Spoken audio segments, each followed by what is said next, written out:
Anti-Santa, pagan figure or companion to Saint Nicholas? Who is really the Krampus? Let's find out. Ready, set, Krampus!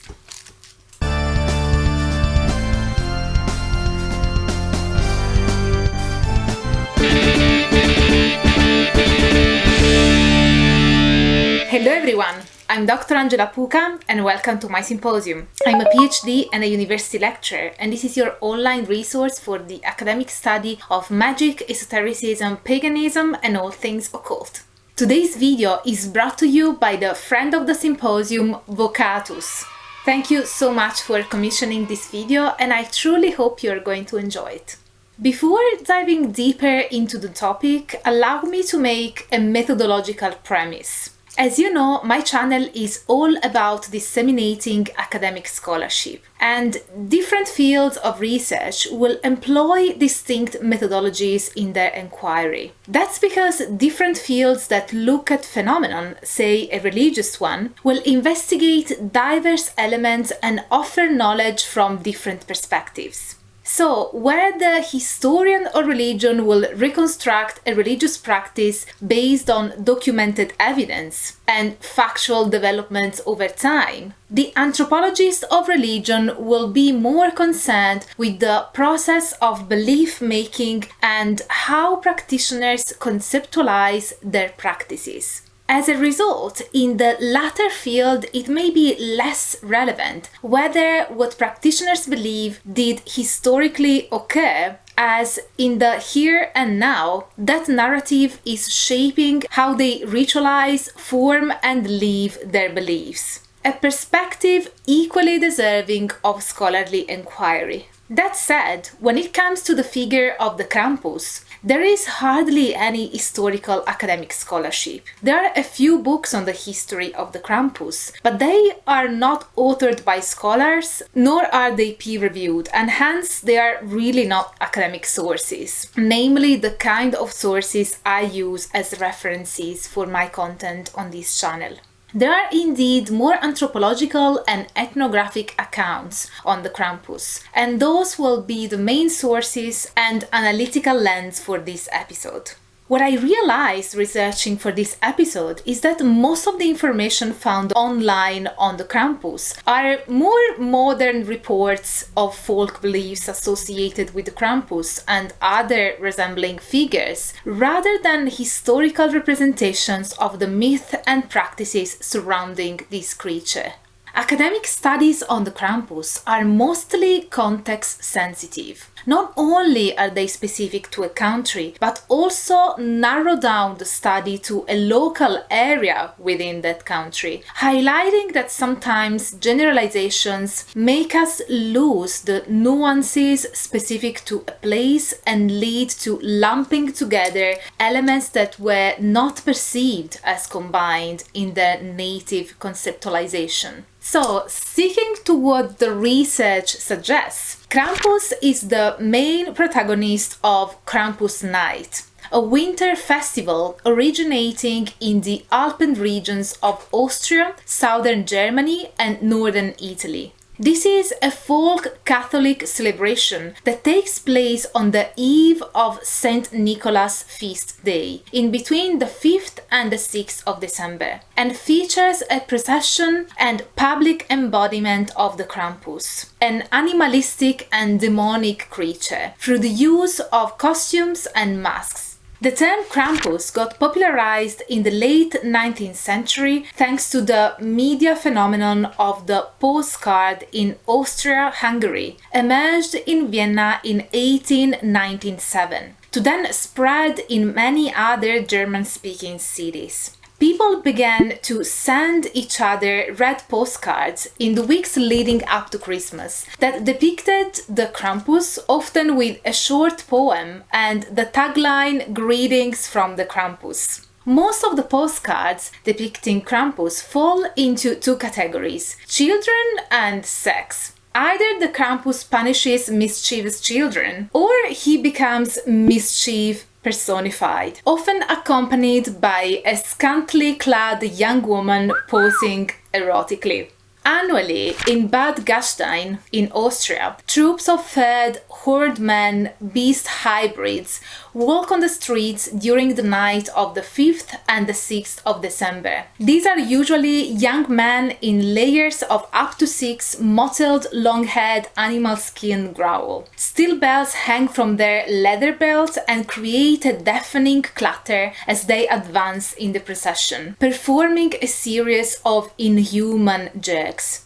Contemporary Krampus processions take many forms depending on the region in which they occur. Saint Nicholas leads the Krampuses in their procession, and a Krampus follows the saint's cues in the home, waiting to be released upon the kids. Here we have a subservient beast set loose by an agent of Christian goodness, as a signifier of potential punitive measures, hereby keeping the saint's pureness and piety intact. This emphasis on children and social control is waning as these processions proliferate into urban areas in Austria, Germany, and abroad. Interestingly, I couldn't find a consensus as to when exactly Krampus got associated with the patron of children, Saint Nicholas. But at some point in history, he began to be perceived as his companion. We know that Saint Nicholas became popular in Germany around the 11th century, and plays and processions in his name are said to stem from the Middle Ages. So we do have some clues here. The Krampus thus becomes the shadow of Saint Nicholas, in a dichotomy between evil and good that appears foundational in the Christian belief system, and is reflected in other figures, such as the devil and God, or demons and angels. Now let's talk about recent reinterpretations in American pop culture. In his master's thesis on the figure of Krampus and its development in American pop culture, Peterson suggests that, along with representations in films and TV shows, two works have had a significant impact on the increasing popularity as well as the new imagery attributed to Krampus. The first one is the publication in 2013 of Krampus the Yule Lord, a dark fantasy novel by author and fantasy artist Gerald Brom, that places the Krampus within a complicated cosmology in which post-Ragnarok Norse gods have evolved into the figures of contemporary US Christmas through the use of dark magic. In Brom's universe, Santa Claus is Baldur, the Norse god of light, in a new form, and the Krampus is a long-forgotten god of Yuletide joy.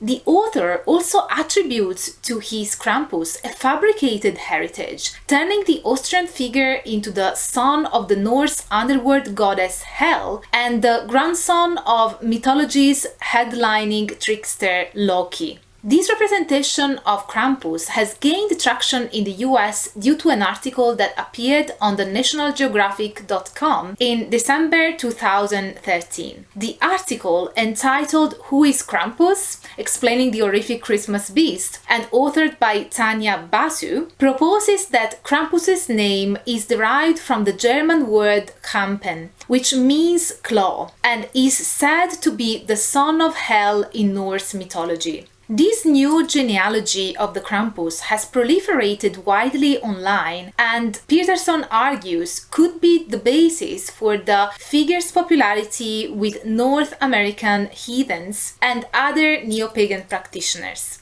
But does the Krampus really have pagan origins? Well, we know that there are references to festivals akin to Krampus Night dating back to the 13th century, and that it is a common belief that the tradition has pre-Christian roots. However, Rest and Seiser argue that after evaluating historical evidence, they could conclude that the idea that Krampus and Krampus-like figures have pre-Christian origins is not really a result of locally passed down knowledge, but a story deliberately disseminated by folklorists in the early 20th century. The two main theses often offered to assert a pagan origin of Krampus-like figures are 1. that they derive from a pagan deity, or 2. from pagan folk practices, which were banned by the church at some point and then reintroduced in a Christian West.